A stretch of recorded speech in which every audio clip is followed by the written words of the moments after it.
दोस्तों, कहानी की शुरुआत होती है एक खौफनाक और अंधेरी गुफा में छुपी ड्रेसा नाम की लड़की को दिखाते हुए, जिसके हाथ में स्नाइपर थी और वो यहाँ बैठकर किसी का इंतजार कर रही थी। तभी हम इस गुफा से कुछ किलोमीटर दूर एक एयरपोर्ट को देखते हैं, जहाँ एक प्लेन लैंड करता है और उसमें से जैसे ही प्रेसिडेंट बाहर आते हैं वैसे ही ड्रेसा उन्हें अपनी स्नाइपर से शूट कर खत्म कर देती है। और तभी यहाँ पर हमें पता चलता है कि ये कोई मामूली लड़की नहीं है, बल्कि ये एक बेहतरीन और खूंखार स्नाइपर है, जो कुछ इस तरह से प्रेसिडेंट पर निशाना लगाती है कि आसपास के लोगों को पता भी नहीं चलता कि प्रेसिडेंट पर किसने और कहां से गोली चलाई। खैर, अब ड्रेसा अपना काम खत्म करने के बाद बुलेट कवर को अपने पास रख लेती है। इसके बाद ड्रेसा अपनी माँ से मिलने उनकी ग्रेव पर जाती है, क्योंकि वो अब उसकी माँ इस दुनिया में नहीं थी। लेकिन जब वो ग्रेवयार्ड में पहुंचती है तो वो देखती है कि उसके पिता पहले से ही यहाँ बैठे हुए हैं। वो उनके पास जाकर उनसे बात करने की कोशिश करती है, लेकिन तभी ड्रेसा के पिता उसके सामने इस बात का खुलासा करते हैं कि वो अपनी बेटी के बारे में सब कुछ जानते हैं,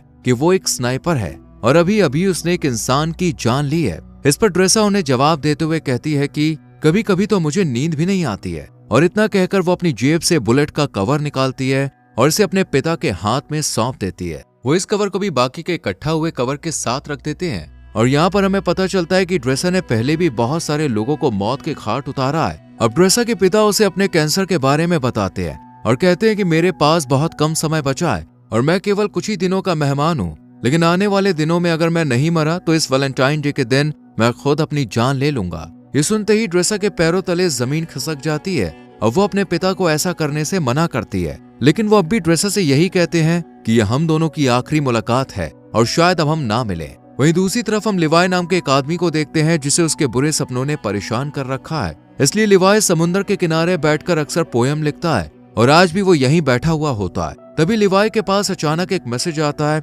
जिसमें उसे एक एड्रेस पर आने के लिए कहा जाता है। लिवाई मैसेज पढ़ते ही तुरंत अपनी गाड़ी यहाँ से लेकर निकल जाता है और उस एड्रेस पर पहुंच जाता है। वो जैसे ही घर के अंदर एंटर करता है तो यहाँ उसकी मुलाकात एक लेडी से होती है जिसका नाम होता है बार्थोलोम्यू। और इन दोनों की बातों से हमें पता चलता है कि लिवाई पहले मिलिट्री में एक स्नाइपर हुआ करता था, लेकिन अब उसने इस काम से रिटायरमेंट ले ली है और अपना ज्यादातर समय घर पर ही बिताता है। यहाँ बार्थो लिवाई से बात करती है और उसे एक नया मिशन सौंपते हुए कहती है कि मैं तुम्हें किसी दूसरी जगह भेजना चाहती हूँ, क्योंकि तुम एक बहुत अच्छे स्नाइपर हो, इसलिए ये काम सिर्फ तुम ही कर सकते हो। साथ ही वो लिवाई से ये भी पूछती है कि क्या तुम्हारी फैमिली में कोई ऐसा है जो तुम्हारे जाने के बाद तुम्हें मिस करे, क्योंकि हो सकता है कि तुम वहां जाने के बाद उन्हें कभी ना मिल पाओ। ये सुनकर लिवाई थोड़ा सोच में पड़ जाता है और बार्थो से कहता है कि मेरी फैमिली में ऐसा कोई नहीं है और मैं अकेला रहता हूँ। इसके बाद बार्थो से मिशन की सारी जानकारी बाद में देने का कहती है। इसके बाद लिवाई को बेहोश कर दिया जाता है और जब उसकी आंख खुलती है तो वो अपने आप को एक प्लेन में पाता है। लेकिन लिवाई को अब तक ये नहीं पता था कि उसे मिशन के लिए कौन से देश ले जाया जा रहा है। इसलिए वो प्लेन में मौजूद स्टाफ से जब ये बात पूछने की कोशिश करता है तब सभी उसकी बात को इग्नोर कर देते हैं। पर एक पायलट आकर लिवाई को बताती है कि तुम्हारी डेस्टिनेशन आ चुकी है और अब वो उसे यही लैंड कराने वाले हैं। साथ ही वो लिवाई से ये भी कहती है कि तुम्हें अपनी मंजिल तक पहुंचने के लिए यहाँ से कम 32 किलोमीटर पैदल चलकर जाना होगा, तभी तुम उस जगह पर पहुंच पाओगे जहाँ से तुम्हें इस मिशन को अंजाम देना है। इतना कहने के बाद वो लिवाई को एक पैराशूट देती है जिसे पहनकर वो प्लेन से नीचे बर्फ पर कूद जाता है और फिर धीरे धीरे आगे बढ़ने लगता है। लिवाई को पैदल चलते चलते अब 2 दिन बीत जाते हैं और 2 दिन बाद आखिरकार वो अपनी मंजिल तक पहुंची जाता है, जहाँ सबसे पहले उसकी मुलाकात जीडी नाम के एक आदमी से होती है जो उसे एक वॉच टावर की तरफ ले जाता है और उसे बताता है कि अगले 1 साल तक तुम यहीं पर काम करोगे। मैंने भी यहाँ पर 1 साल तक काम किया है, लेकिन अब मेरा टाइम पूरा हो चुका है, इसलिए अब तुम्हें ये काम सौंपा गया है। हालांकि लिवाई को अब भी समझ नहीं आ रहा था कि आखिर उसे क्या काम करना है। यही सवाल जब वो जेडी से पूछता है तब वो उसे बताता है कि यहाँ एक बहुत ही गहरी खाई है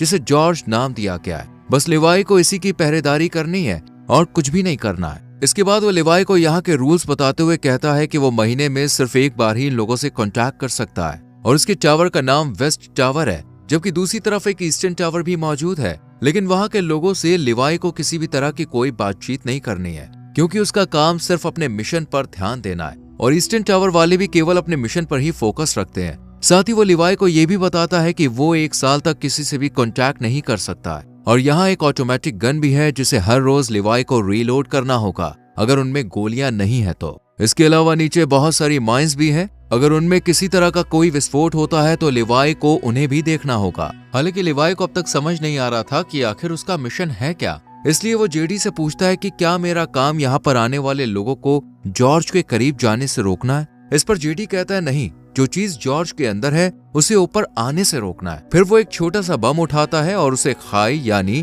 जॉर्ज के अंदर फेंक देता है। जैसे ही धमाका होता है, अचानक खाई से एक बहुत ही डरावनी और अजीब सी आवाज सुनाई देती है जो किसी मॉन्स्टर की तरह लग रही थी।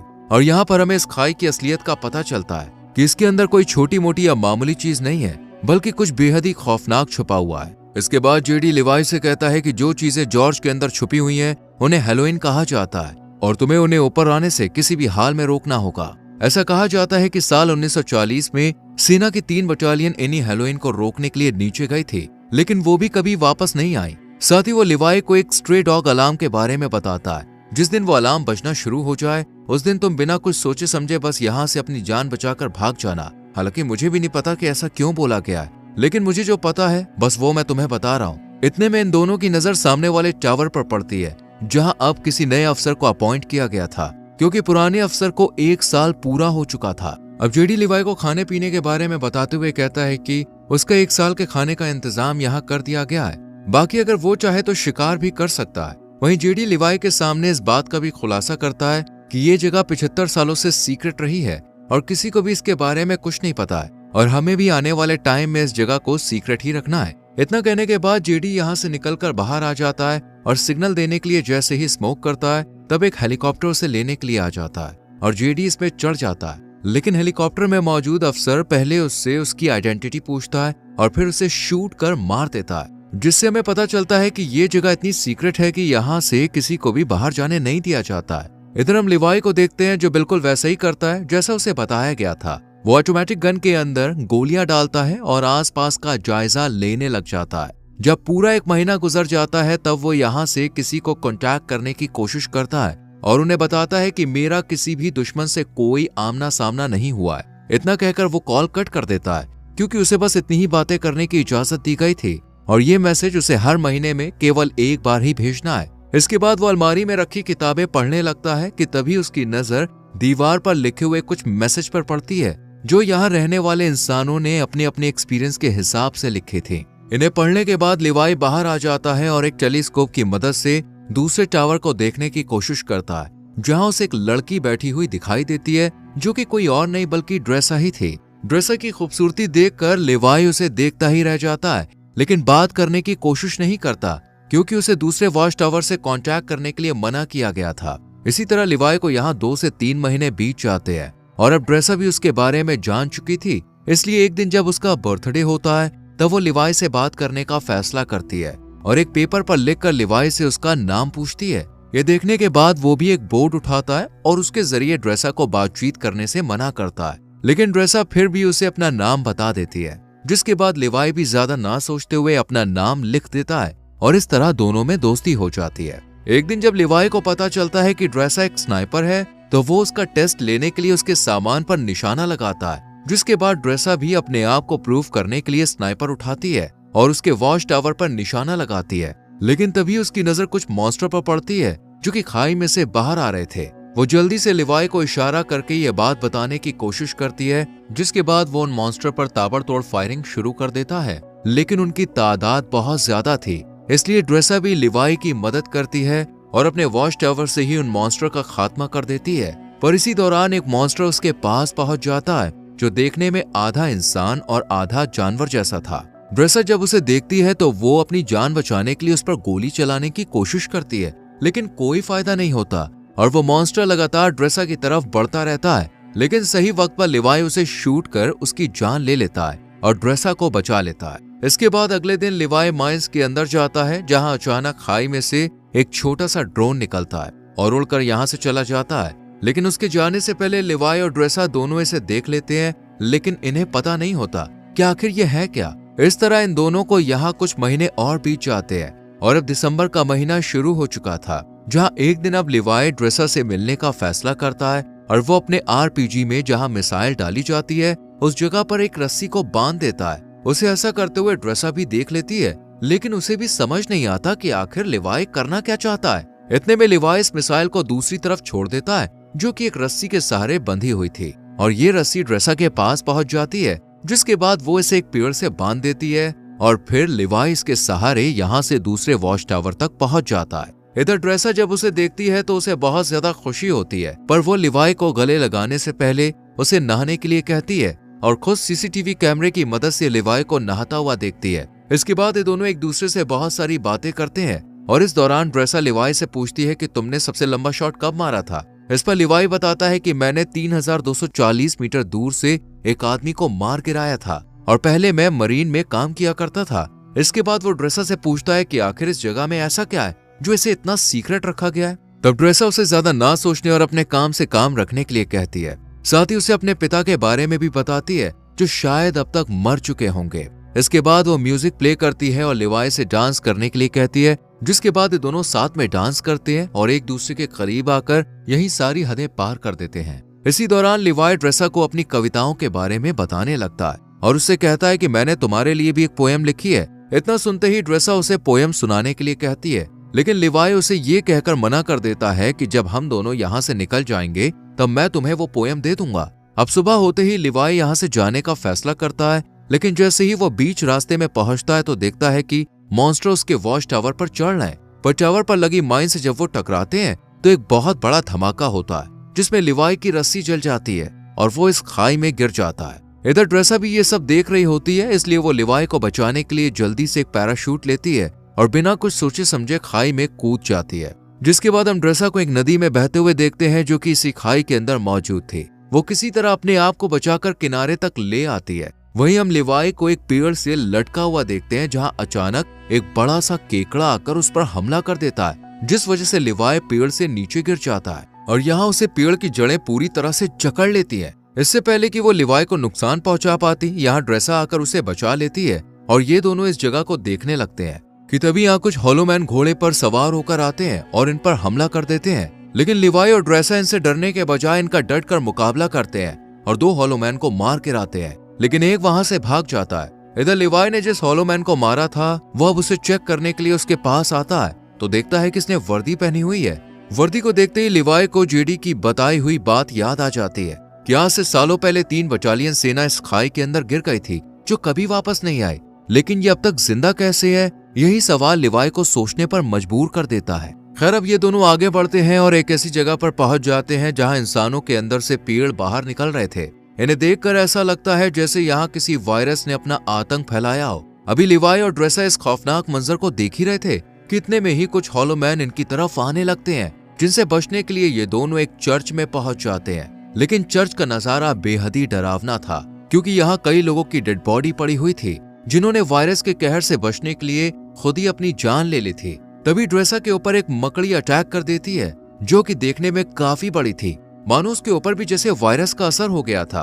और वो जैसे ही इन पर हमला करती है ये दोनों मिलकर इसे शूट कर यहीं खत्म कर देते हैं। लेकिन तभी दरवाजा तोड़कर कुछ हॉलोमैन यहाँ आ जाते हैं, जिन्हें देखते ही लिवाई और ड्रेसा जल्दी से चर्च में भाग निकलते हैं और पहाड़ों के बीच बनी एक सुरंग में पहुंच जाते हैं। और दरवाजे को आगे बंद करके जब इस सुरंग को अंदर से देखते हैं तो इन्हें एक तरह की लैब दिखाई देती है जहां पहले कभी एक्सपेरिमेंट किए गए थे। यहाँ इन्हें एक बैकअप जनरेटर भी मिलता है जिसे ये लोग स्टार्ट कर देते हैं और फिर लिवाई को यहाँ एक डीवीडी प्लेयर भी मिलता है। डीवीडी की इस कैसेट को जब ये दोनों प्ले करते हैं तो स्क्रीन पर एक लेडी दिखाई देती है जो इस जगह को लेकर अपने सीक्रेट मिशन के बारे में बताती है। साथ ही वो आगे ये भी कहती है कि हम यहाँ एक केमिकल मिसाइल बना रहे थे जिसमें बहुत सारे लोग मिलकर काम कर रहे थे, लेकिन एक दिन जब इस जगह पर भूकंप आया तो भूकंप की वजह से जो मिसाइल हमने तैयार की थी वो लीक होनी शुरू हो गई और इस तरह ये केमिकल आसपास फैल गया, जिसकी वजह से कई लोग इन्फेक्टेड हो गए और मैं भी इन्फेक्टेड हूँ। हालांकि उन्होंने ये बात मिलिट्री को भी बताई थी और कहा था कि इस जगह के ऊपर बमबारी करके इसे डिस्ट्रॉय कर दिया जाए ताकि ये केमिकल बाहर कहीं ना फैल सके, लेकिन मिलिट्री ने इनकी बात पर गौर नहीं किया। इस लेडी की बातें सुनने के बाद अब लिवाई और ड्रेसा को सब कुछ समझ में आ जाता है, इसलिए ये सुरंग को और करीब से जानने की कोशिश करते हैं और तब इन्हें यहाँ एक नए जमाने का कंप्यूटर मिलता है जो कि काफी अजीब बात थी। इसलिए ये इस कंप्यूटर को ऑन करने का फैसला करते हैं और इसमें मौजूद इन्फॉर्मेशन को देखकर एकदम हैरान रह जाते हैं क्योंकि इसमें एक डार्क लैब नाम की कंपनी के बारे में पता चलता है जो कि पैरामिलिट्री बनाने का काम करती है। वो यहाँ से इन्फेक्टेड लोगों के सैंपल ले जाती है और उनसे अपने सोल्जर को सुपर सोल्जर बनाने का काम करती है, इसलिए कोई भी देश इस जगह को पूरी तरह से मिटाना नहीं चाहता है। साथ ही लिवाई को यह भी पता चलता है कि ये जो खाई है ये 4.2 किलोमीटर लंबी है। इसके बाद ये दोनों जैसे ही यहाँ से बाहर निकलते हैं अचानक एक हॉलो मैन इनके ऊपर हमला कर देता है और ड्रेसा को रस्सी से बांधकर खींचते हुए अपने साथ ले जाता है। हालांकि वो रस्सी को काटने की कोशिश करती है लेकिन कोई फायदा नहीं होता। इधर लिवाई भी उसे ढूंढने के लिए इधर उधर भटकता रहता है और एक ऐसी जगह पर पहुंचता है जहां एक बहुत बड़ी मिसाइल मौजूद थी। वही हम ड्रेसा को एक पेड़ से लटका हुआ देखते हैं और वो हॉलो मैन भी उसके सामने ही खड़ा होता है, जिससे ड्रेसा उसे खोलने के लिए कहती है। लेकिन वो जब उसकी बात नहीं सुनता तो वो खुद ही किसी तरह अपने हाथों को खोलकर उस पर अटैक कर देती है। काफी देर तक इन दोनों में लड़ाई जारी रहती है। इतने में ही यहाँ लिवाई भी आ जाता है और हॉलो मैन को शूट कर ड्रेसा को बचा लेता है। लेकिन जब वो वर्दी पर उसका नाम देखता है तब उसे पता चलता है कि वॉच टावर पर पहरेदारी देने वाला ये पहला इंसान था जो बाद में इन्फेक्टेड हो गया। इसलिए ये दोनों अब यहाँ से निकलने का फैसला करते हैं और यहाँ खड़ी एक कार के अंदर नई बैटरी डालकर उसे एक रस्सी से बांध देते हैं। जैसी कार ऊपर की तरफ जाने लगती है, अचानक यहाँ बहुत सारे हॉलो मैन आ जाते हैं और इन पर हमला कर देते हैं। पर ये दोनों अपनी स्नाइपर से इनमें से कई हॉलो मैन को मौत के घाट उतार देते हैं। लेकिन एक वक्त पर आकर जब इनकी गोलियां खत्म हो जाती हैं तो ये इनमें आग लगा देते हैं और एक पहाड़ी पर पहुंचकर इस कार को भी नीचे धकेल देते हैं और फिर ये किसी तरह ईस्टर्न टावर तक पहुंच जाते हैं। लेकिन इन्हें इस बात का डर होता है कि इनमें से कोई इन्फेक्टेड ना हो गया, इसलिए लिवाई अगले दिन रस्सी की मदद से अपने वॉच टावर पर पहुंच जाता है, जहां बार्थोस से कांटेक्ट कर पूछती है कि क्या तुम जॉर्ज के अंदर गए थे। इस पर लिवाई मना कर देता है। ये सुनकर बार्थोस से कहती है कि हो सकता है कि दूसरे टावर का कोई अफसर जॉर्ज में गया हो, क्योंकि किसी ने हमारे कंप्यूटर को स्टार्ट किया है, इसलिए अब तुम्हें उसे मारना होगा। हालांकि बार्थो ने पहले ही सीसीटीवी फुटेज में देख लिया था कि ये दोनों जॉर्ज में गए थे, लेकिन वो लिवाई के सामने इस बात का इजहार नहीं करती है, बल्कि खुद ही अगले दिन यहाँ आ जाती है। लेकिन इसके हेलीकॉप्टर को लिवाई और ड्रेसा दोनों देख लेते हैं और इन्हें पता चल जाता है कि ये इन्हें मारने के लिए यहाँ पे आई है, इसलिए ये जल्दी से जंगल की तरफ भाग जाते हैं। लिवाई को पता था कि 4.2 किलोमीटर को पार करने के बाद ये खाई आपस में मिल जाती है और फिर वो ड्रेसा से मिल सकता है, इसलिए ये वॉच टावर के एंटीना पर हमला करता है और यहाँ अलार्म बजना शुरू हो जाता है, यानी कि यहाँ अगले 2 मिनट में स्ट्रे डॉग मोड ऑन हो जाएगा और ये जगह अपने आप डिस्ट्रॉय हो जाएगी। अब बार्थो भी ये बात अच्छी तरह से जानती थी, इसलिए वो हेलीकॉप्टर लेकर यहाँ से भागने लगती है। इधर ड्रेसा और लिवाई भी भागने लगते हैं, जिसके बाद 2 मिनट पूरे होते ही जॉर्ज के अंदर जो मिसाइल रखी हुई थी वो ब्लास्ट हो जाती है और इस ब्लास्ट की वजह से सभी हॉलो मैन मारे जाते हैं। वहीं बार्थो का हेलीकॉप्टर भी इस धमाके की चपेट में आ जाता है, जिस वजह से वो भी मारी जाती है। इधर लिवाई भी पानी में गिर जाता है, लेकिन ड्रेसा इन सब में बच जाती है और एक जगह बैठकर उसका इंतजार करने लगती है। काफी दिन बीत जाते हैं लेकिन लिवाई का कोई अता पता नहीं चलता, इसलिए वो उसकी लिखी हुई पोयम खोलकर पढ़ती है और फिर अपनी नई जिंदगी की शुरुआत करती है और एक रेस्टोरेंट में काम करने लगती है। लेकिन तभी अचानक एक दिन वहां लिवाई आ जाता है, जिसे देखकर ड्रेसा बहुत खुश होती है और फिर ये दोनों एक दूसरे को किस करते हैं और इसी के साथ ये कहानी यहीं खत्म हो जाती है। तो दोस्तों, क्या होता अगर आप लिवाई और ड्रेसा की जगह इस कहानी में होते? क्या आप कुछ अलग करके बेबी दे पाते? कमेंट करके जरूर बताना। वीडियो अच्छी लगी हो तो लाइक और शेयर करके हमारे चैनल फिल्म एडिक्ट को सब्सक्राइब करके बेल आइकॉन प्रेस कीजिए। मिलते हैं अगली वीडियो में। Till then, bye bye, take care.